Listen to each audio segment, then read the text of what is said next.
to give you a future and a hope.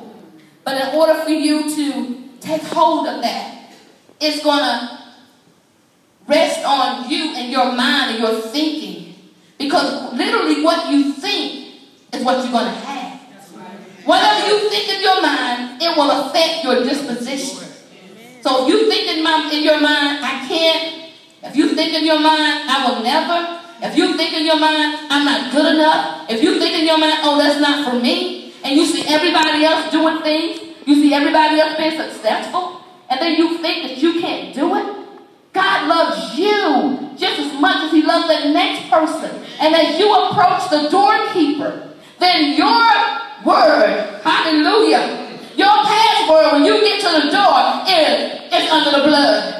When the doorkeeper reminds you of your past, you tell the doorkeeper it's under the blood. Yes, I may have used to do those things, but I don't do those things anymore. And those things are under the blood. And that's why I can handle now. You know, Pastor talked on Sunday about the handle on the door and being and handling your business. So now you're going to begin to handle your business. And you're going to take that handle and you're going to turn that handle and you're going to walk through the door. And it's no more time out. Time out for listening to the thoughts of your mind, to your past, trying to tell you that you can't be and what you can't do. So you can do all things through Christ who has strengthened you. Can I get an amen right there? Hallelujah. Glory to God. Glory to God. And I want you to know tonight, men and women of God, the doors, they're opening. Hallelujah.